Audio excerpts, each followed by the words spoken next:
আমাদের সমাজে দেখা যায় যে বিভিন্ন ধর্মীয় প্রতিষ্ঠানের পরিচালনা কমিটিতে সভাপতি, সেক্রেটারি হওয়ার জন্য খুব উদগ্রীব হয়ে যায়। এটা নাকি সম্মানিত পদ। মানে যেমন মসজিদের কমিটিতে বিভিন্ন জায়গায় হয় না, এরা এরা নাকি সম্মানিত। আমি জানি না যে ধর্মীয় লাইনে যখনই আপনি যে কোনো কাজ করবেন আপনার উদ্দেশ্য থাকতে হবে সেবা, ধর্মীয় সেবা, আল্লাহ সন্তুষ্টি।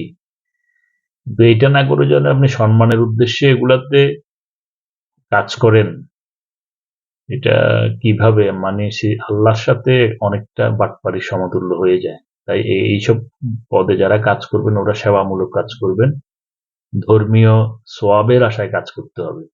সম্মান আসলে নেই যেখানে রাষ্ট্রীয় প্রধানদেরই সম্মান থাকে না সমাজে, বিশ্বের সব দেশে একই অবস্থা।